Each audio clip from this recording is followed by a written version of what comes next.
katonda wange nga bwe wayogera mu kigambo kyo mu Yosuwa 5 tewalibeera ekirinza okuyimirira mu maaso gange nga bwe wali ne Musa Mukama. Nange nkusabye beera wamu nange tondekerera katonda wange. Talindeka, talindeka, talindeka omulokozi.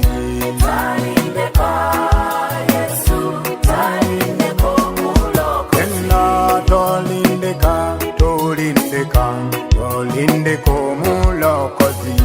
Talindeka Yesu, talindeka omulokozi. Omwamu muyagaze tolindeka, tolindeka omulokozi. Talindeka Yesu, talindeka omulokozi. Omwamu balabeze tolindeka, tolindeka omulokozi. Talindeka Yesu, talindeka omulokozi. Omwamu lutaloze tolindeka, tolindeka omulokozi. Talindeka Yesu, talindeka omulokozi. Omwamu mabanja nze tolindeka, tolindeka omulokozi. Talindeka Yesu, talindeka omulokozi. Omwamu bulwadde nze tolindeka, tolindeka omulokozi.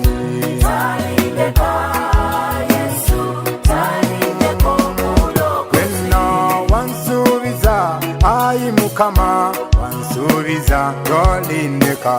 Talindeka Yesu, talindeka omulokozi. Omwamu lutalo nze wansuubiza, wansuubiza tolindeka. Talindeka Yesu, talindeka omulokozi. Wansuubiza ayi Mukama.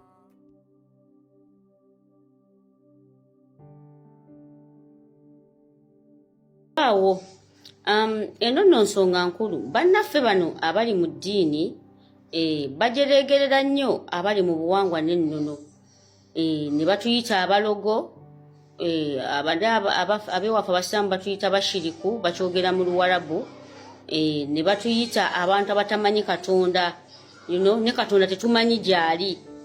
Naye nga ffe mu buwangwa n'ennono bwe tuba tusaba nga twegayirira nga tutendereza omutonzi, giba mitendera oba ntegeerekese nti tukka wansi.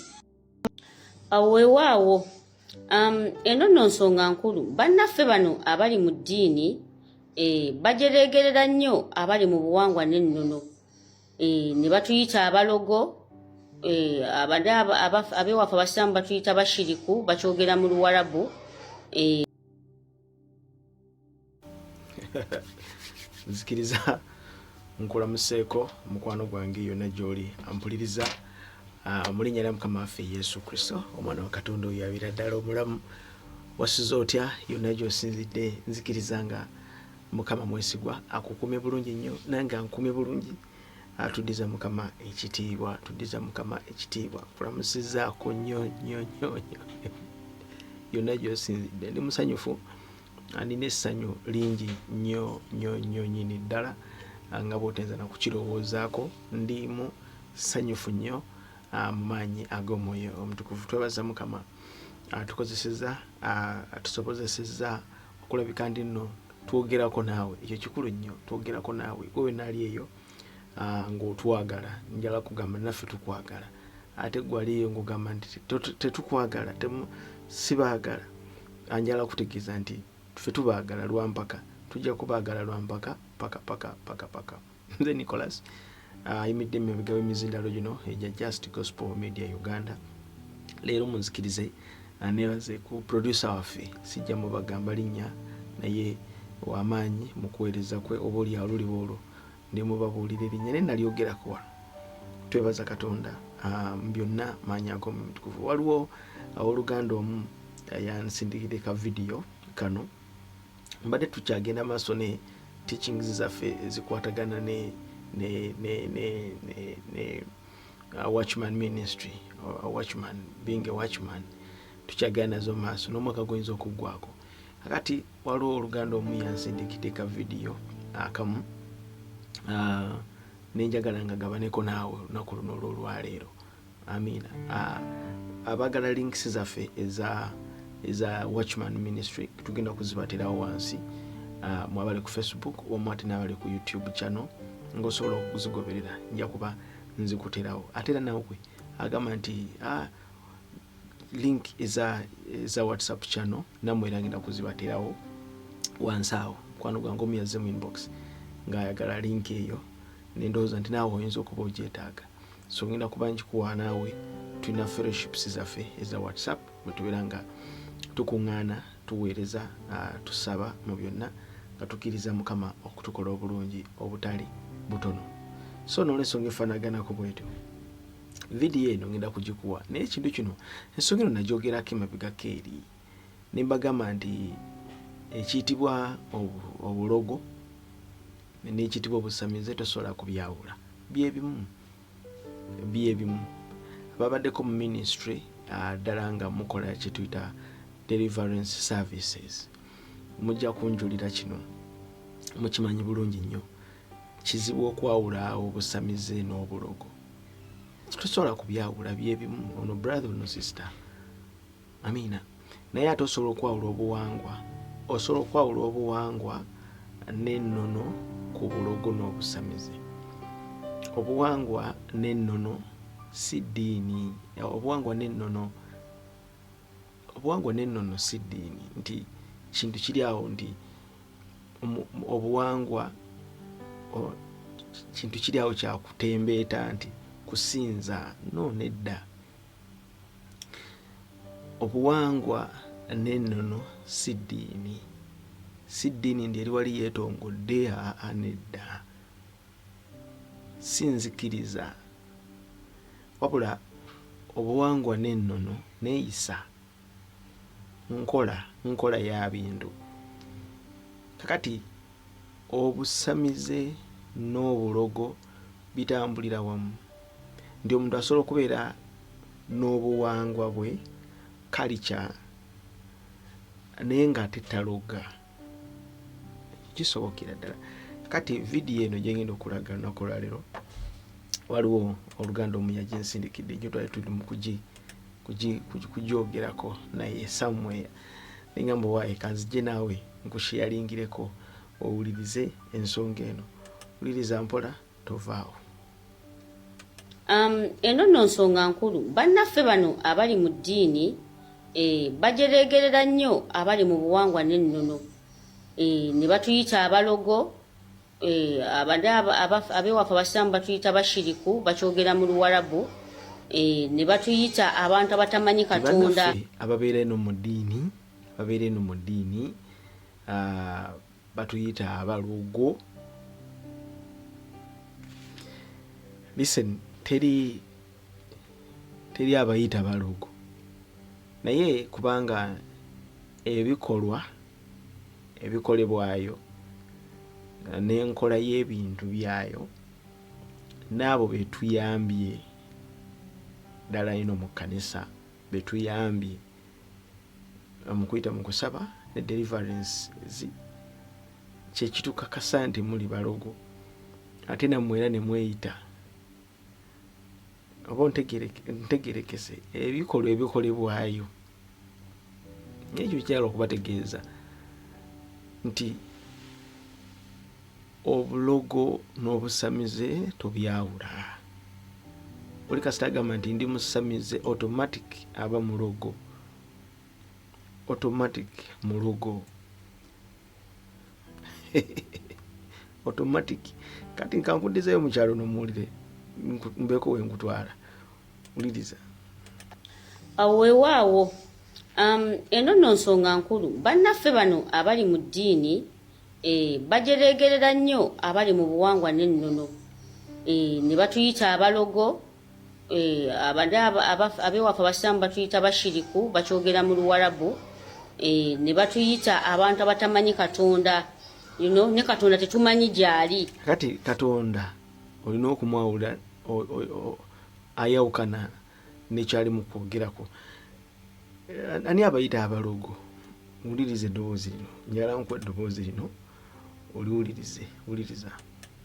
gwe omukozi ali mu bwawusigala akola mu nnyumba naye nga waali agadde okweddiza mukama w'omusajja kubanga ono yakuleeta tabitegeera gwe nkubira essimu tayagala kumwalira buliri gwe obwalamako oyagala ogasigaze oli ku mulimu bosi yakulekako yaali eyo naye omulimu oyagala kweddiza bamweyana yakutulawuliriza Jumba ensonga zali mu kunnyonnyolako akutegeeza oli eyo oli mukozi n'ebirala kibiki oli mukozi wa waka oli mwagala gweddiza gwe nkubira essimu mbulire kakati kigenda kutwala omuntu ali ku mulimu ogwo okukubira Jumba essimu amutegeeze nti jjajja njagala onaaveewo nze omulimu ngweddize amaka agaveemu nze ngeddize bwe kiba kyonna kyekiri akiveemu nze nkyeddize ekyo tuyita okuloga aveemu nze nkyeddize kakati Jumba kiki kyagenda okukola Jumba alina kyagenda okukola tetubayita buyisi nti muli balogo naye ebikolwa byammwe n'enkola yammwe nammwe kennyini ne mukyerangirirako nti muli balogo ngenda kugenda mbyawandikibwa tulabe tweyongereyo ne Jumba onomuwuliriza gwe oli awo obadde ne mukwano gwo boda mugivuga babiri oyagala gisigaza omu bamweyana yakutula ddiiru nkubira essimu emmotoka bagikuwaamu kibaluwa ate oli agikuwadde n'asigala mu loogi nkubira essimu omugagga amugobe ogisigaleko wekka saagala kubalimba oli awo ku mudaala gwa capati gwojja n'ozisiika zonna n'ogenda naye oli gwe baawa omudaala asiiba mu kwenjeera jangu tumugobe nga tukozesa bamweyana kubanga jjajja bamweyana yakutula ddiiru n'ofuna gwe bw'obeera n'oyo omwebafu akwokesa enkoko ku kkubo yaleeta enkoko gwe n'oyokya n'omala okwokya n'akuwayo 10,000 akati olidde bw'oba oli mu maka agala kugeddiza olina omulimu agala kugeddiza nambakubira akalango nabaga jangu kati kiki kyagenda okukola kyetuyita okuloga kiki kyagenda okukola eno mu kkanisa tetusobola kutuula wansi ne tukugamba nti oyagala okugeddiza jangu tusabe oyali mu maka agaveemu gwogeddize nti oli alina akamotoka ka taxi mukavuga babiri naye oyagala keddiza kabeerekako wekka jangu tusiibe jangu tugende mu kusaba n'okusiiba okeddize kabeerekako bino tuba nga tuyingirira embeera efaanaganako bwetyo eno mu kkanisa tuba tuyingidde kye tuyita okweraguza n'obulogo akati ffe eno tetubayita ndi muli balogo naye mmwe mukiri nekibafaanana kwe tuva ne tukibayita akati ate eyo bwe mumala okubibakola ne bajja eno mu kkanisa ya Kristo ate ne tubigoba eyo enjawulo eriwo nti kizibu nnyo okuwulira nti mu ssabo lya gundi bagobye Yesu bagobye Yesu ku muntu ngeno betugamba nti tugobye emizimu ku bantu gibadde gitugono gibadde gitono gibadde gikola bino gibadde gikola effujjo lyonna eno ate ffe tugigoba negigenda nga gikaaba olw'okuwulira erinnya lya Kristo Yesu kakati ate mu eyo mukoma kumenya misaalaba gitagasa na kugasa naye ate temusobola kutuula wansi kugoba nti Yesu wuuyo tumugobye agenze ate ng'eno emizimu bwegikaaba ne gyegayirira nti temutwokya onfuna ndowooza kati yeyo enjawulo eriwo njagadde nkuwe eddoboozi eddala eri omulala eyeerangirirako obulugu ndaba Katemba ali mu bantu bano neŋŋamba ne Mukama kuddiza eddoboozi ly'omukyalo ono oliwulirize mpola. Eno nno nsonga nkulu bannaffe bano abali mu ddiini bajeregerera nnyo abali mu buwangwa n'ennono ne batuyita abalogo abewaffe abasiraamu batuyita bashiriku bakyogera mu Luwarabu ne batuyita abantu abatamanyi Katonda ne Katonda tetumanyi gyali naye nga ffe mu buwangwa n'ennono bwe tuba tusaba nga twegayirira nga tutendereza omutonzi giba mitendera oba ntegeerekese nti tukka wansi ku maviivi gaffe. Abane babayita abalugu. Ababayita abalugu babanuka mbakuwe. Uliriza gwambuliriza.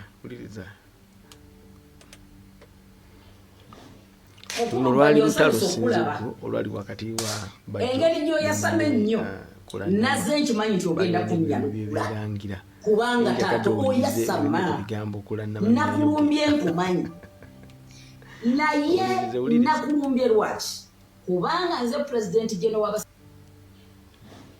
okulubba gyonsanyusa okulaba engeri gyoyasama ennyo naze nkimanyi nti ogenda kunyanukula kubanga taata oyasama nakulumbye nkumanyi naye nakulumbye lwaki kubanga nze pulezidenti geno w'abasawo b'ekinasi mu ggwanga banonda kubalwanirira era bamala kundaba nti nsobola bajje sivangayo kuyomba na muntu naye otususeeko oyasama nnyo olinga tali musajja nze neewuunya n'omukazi akweyambulira ne yeebaka naawe ate mpulidde otadde mu bbato otaddemu abaana bange sinayogera ku baana bo ate sinalengerayo muntu ajja anoonya mwana wange ate nze nno nkusaasi kubanga nakati ndi lubuto myezi eki ngenda kuzaala paka nazi kuno mu buwangwa bwaffe omukazi okwogera atyo era kino kiri kikola makulu tekikola makulu kyembita obuwangwa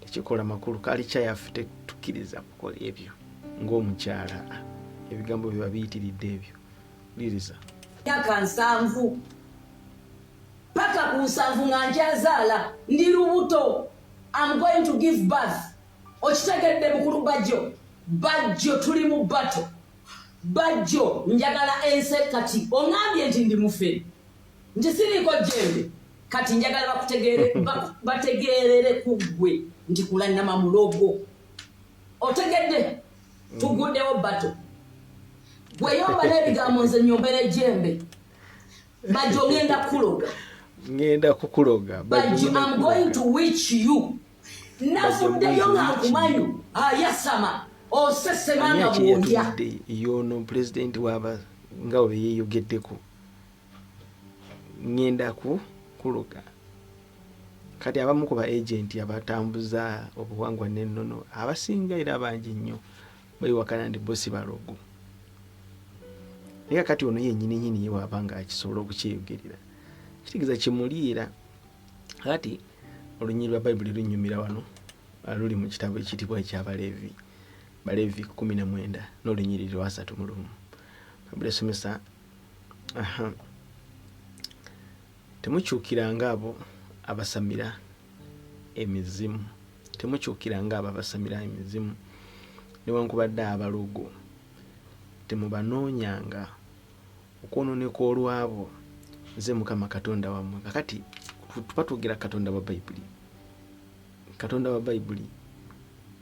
Katonda omu w'amazima.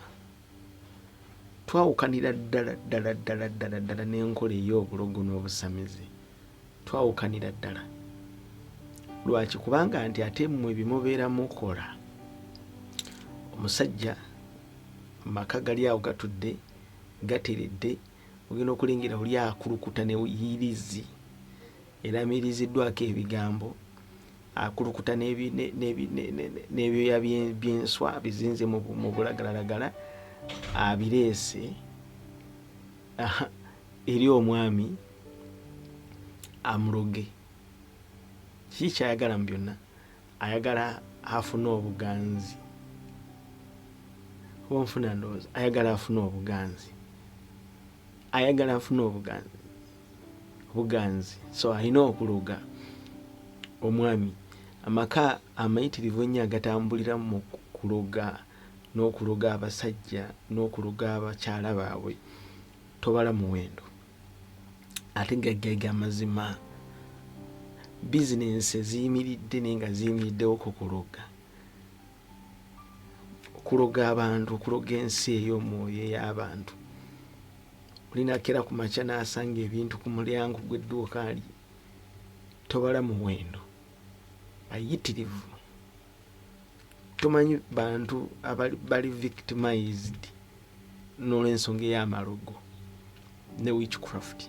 Kati bwe kiba nga yeeyita President General w'abasamize, yavaayo n'akyatula mu kamwa ke naga nti bajjo ngenda kukuloga. Kakati ffe muba mutwesibirako bwereere okujja okubayita nti muli balogo, kubanga mwe mukyeyita ate era ne mukirabika kwe tuva naffe ne tuba identifyinga nti abo balogo. Ne bwe bookera ku makya ng'ogenda kusinza bajjajjaabo omutwalo gumu basome bajjajjaani muwangaalo boowa atwala tugende, ebintu by'oyitamu okumusinza n'ebikolwa by'okola era byebikolwa bye bimu omuntu byagenda okuyitamu okuloga omuntu ave ku mulimu gwe agweddize. Era ebikolwa bye bimu, tewali njawulo. Nfuna ndowooza kati enjawulo wakati wa Katonda wa Bayibuli ne Katonda gwe mwogerako, oyo simanyi yetonda, simanyi bwemuyitamu okusamirira emizimu n'ebira n'emisambo nga munyonyola katemba wamu.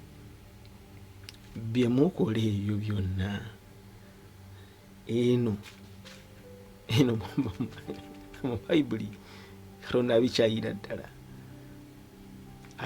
ddala era ffe tubigobera ddala. Binyumira nnyo bigoba, binyumira nnyo nga mbigoba bigenda bikaaba, nyumirwa nnyo. Nina omukyala ali eyo twali tubeera naye luddawa yesaidize eyo bayitayo luddawa, twali tupangisa nnyumba zezimu naye mukyala ono yali akola mu Nakasero market naye nga alinamu offices ezimu ku offices zali ziddukanyanga obutale obuli Nakasero. Bambi ndowooza akyaliyo simanyi. By that time nali nga tuli nabo ku mizigo gye gimu by that time. Naye omukyalo ono ekyamazima eddogo eriri mu katale Nakasero lyamukwata.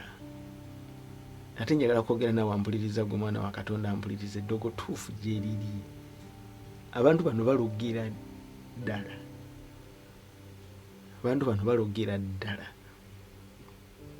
Baaloga omwana w'omukyala. Mwana omukyala aba ali awo bw'ati agira bw'ati, mwana tandika kenenuka ndusu kyavaako mu mangu ago waya ne zikutukako bbi. Tandika kenenula ndusu, atandika kusobola birimi, atandika kukola biki.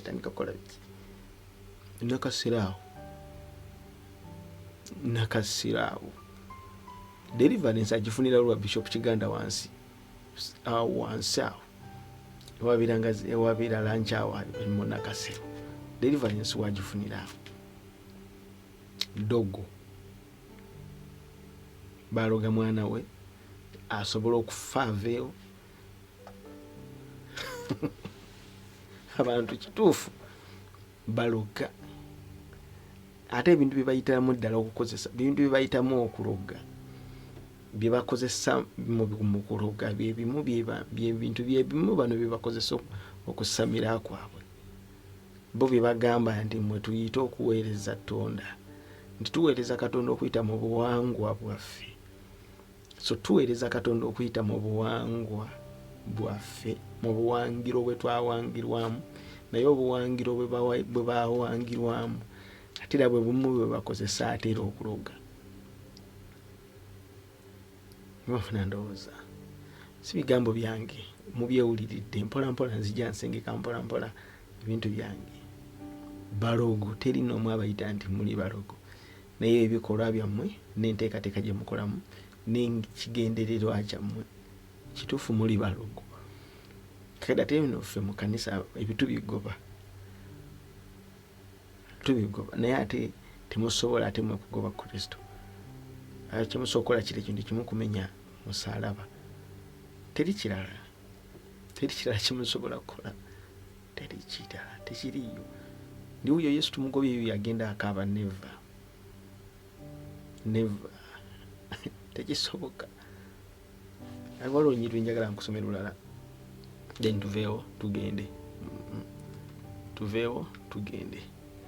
Bagalatiya lunyiru liri mu Bagalatiya eyo 5 Galatiya 5:17 18 19 nkulamusizaako nnyo wena kyoli gwe ampuliriza.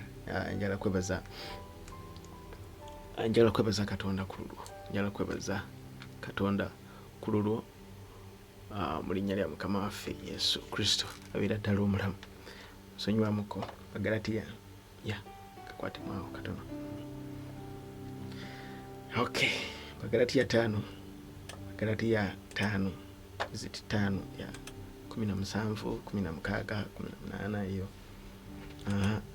agamba atya kale kubanga omubiri gwe guma n'omwoyo kirira wansi ku 19 agamba naye ebikolwa eby'omubiri bya lwatu bye bino mulimu obwenzi, empitambi, obukaba, okusinza ebifaananyi. Olunyiriri lwa 20 lugamba okusinza ebifaananyi, okuloga, obulabe, okuyomba, obujja, obusungu, empaka, okweyawulamu, okwesalamu. Kati ebimu ku byayogeddeko mu Bagalatiya 5 olunyiriri lwa 19 agamba olwabiri lugamba nti okusinza ebifaananyi, okuloga. Kakati okuloga kimu ku bitundu ebikulu eby'omubiri kubanga omubiri gwolekanye n'omwoyo. N'olwekyo eri ensi ey'omwoyo nekye tuyita omubiri si gwe gunoze gwolabako nganze nga gwana alaba wano eddoboozi lyange oba mpuliriza. Omubiri guno gulaba ogwetooloola si gwe gwogerwako wano. Omubiri guno gwogerwako nsi ya mu mwoyo namba. Omubiri guno gwogerwako mu Bagalatiya 5:17 agamba nti kubanga omubiri gwegomba nga guwakana n'omwoyo. Omubiri guno gwogerwako si gwe guno gwolaba. Bino bikolwa omulabe byakozesa ng'akozesa omwoyo guli ogufuga ensi ne gukozesebwa mu bantu ne gusobola okuleka nti guwakanya enteekateeka ya Katonda. So omwoyo gwonna oguwakanya enteekateeka ya Katonda mwoyo gwa nsi. Olw'ensonga nti omulabe agukozesa ng'ayita mu mubiri. So nagwo mwoyo. Nawe ekyokulabirako nali eyo nga tuli mu kuyigiriza nti for example osobola okubeera ng'oli mu kisenge wekka. Nawe ekyokulabirako omuntu kuvuyamba ekifaananyi kino. Oli mu kisenge wekka njogera nawe omulokole. Naye oba ng'oli mu kisenge wekka kirizaganya wamu nange nti osobola okulowooza obubi. Oli wekka mu kisenge. Osobola okulowooza okubba, osobola okulowooza obubi, osobola okulowooza obwenzi, osobola okunyiiga, osobola okusunguwala naye ng'oli wekka mu kisenge. So ebikolwa eby'omubiri byonna bisobola okulabikira ku gwe newankubadde ng'oli wekka, newankubadde ng'oli mu mmotoka yo wekka, newankubadde oli wekka mu kisenge kye weesibiddemu. Naye ebikolwa eby'omubiri bino byonnyini byogerwako mu Bagalatiya 5:17 paka 20 bisobola okulabika ku bulamu bwo ng'oli wekka. Osobola okubba ng'oli wekka mu kisenge. So Bayibuli besomesa ebikolwa eby'omubiri teyogera ku mubiri guno as flesh nedda, naye yogera ku mwoyo guli against okwagala kwa Katonda. Bayibuli besomesa ku mwoyo guli eri ogufuga mbaana abatagonda Befeso 2:2. Omwoyo guli eri ogukoza kakano mbaana abatagonda. Guli omwoyo ogwefugira mu bbanga, the principalities heaven, the prince of air emyogire gifugira mu bbanga, principalities, demons ezo. Kakati gwe omwoyo ogw'ensi kubanga gwo gubeera against okwagala kwa Katonda. Gwo guloga, gwo gwagala okuloga, gwo guba n'obusungu, guba n'obukyayi, guba n'okuyomba, guba n'okwesalamu. Kakati ebyo ate byolekanye n'omwoyo gwa Katonda kubanga omwoyo gwa Katonda tegubyagala ebyo. That's why nti bo bano tekibanguyira. That's how we identify them nti amu. Era Bayibuli esomesa nti era abali abakola ebiringa ebyo tebalisikira bwakabaka bwa Katonda. Lwaki temuzikiriza ne mbasiibula? Njala kubagamba nti Mukama mwesigwa. Yesu Kristo ye Mukama era ye mulokozi waffe ffenna. Agala abantu bonna okulokoka n'okutegeera ddala kituufu n'okutegeera ddala amazima nga ye Kristo. Mbaagala nnyo. Nze Nicholas, yonna gye musinzidde, yonna gye muwangalidde. njala kubategeeza nti Mukama mwesigwa. Eddoboozi libadde mabega lya muganda waffe Musumba John Moyizi wamu n'abooluganda bonna okuweereza ebimunda. Njala kwebaza Katonda kuba n'abayimidde naffe. By the way, munzikirize nebaze Katonda. Waliwo oluganda simanyi oba yavaawa oba ali luddawa yatuweereza miliyoni emu ku ssimu yaffe ku nsonga za ministry. Twagala okwebaza Katonda. Tulina tent gye tuli mu kupurchasinga eriwadde miliyoni 5. Naye twagala okwebaza Katonda. Saakutegedde n'erinnya lyo saalitegedde n'emessage yatuuse. Banesitira na kubagamba nsonga zino zaffe mu ndeeri za ministry. Naye nawulidde nga nange kimpitiriddeko oba oluganda oba ali luddawa oba yaani simanyi. Ninjala kutegeeza nti sente zazze ku mobile money. We are very so happy and we are excited. Kulabika nti tugenda ku level eddako mu ministry. Maanyi ag'Omwoyo Omutukuvu. Munzikirize mbalamuseeko maanyi ag'Omwoyo Omutukuvu. Mbaagala nnyo era Mukama mwesigwa. Nkusabira gwe naali eyo Katonda nga bw'ali omwesigwa akuviireyo ng'enjuba weevaayo ng'emmambi esala bw'atyo akuviireyo bw'atyo akunyweze maanyi ag'Omwoyo Omutukuvu. Nkusabidde Katonda anyweze ebigere byo, Katonda anyweze olulimi lwo, Katonda anyweze emikono gyo, oleme kusagaasagana, waleme kubaawo kyonna kiyinza kuyinza bulamu bwo bwa mwoyo kubuyuza kubujja ku ekyo kiwakkiriza. Wakkiriza Kristo omulamu, tumuweereza, tulabye obwakabaka bwe nga bukola, tulabye nga akola, tumulabyeko. Nze nkubuulira wano ndabye ku Kristo ng'akola. Nina gye twaliyo nga tuli mu kuweereza nalaba Katonda. Nolikyo omusamize yenna omulogo yenna talina kyasobola kwogera maaso gange nti buwangwa nannono haawo. Obuwangwa nennono tosobola bwawula na bulogo na busamize. This is they are moving parallel. Njala kutegeeza Yesu mulamu. Njala kutegeeza mwesigwa. Njala kutegeeza akumanyi gwena nga tomukkirizanga musembeze. Mulamu. Mulamu ate era afuga. Tukaddemu mulamu ate era afuga. Amina. Mukama akunjagalire.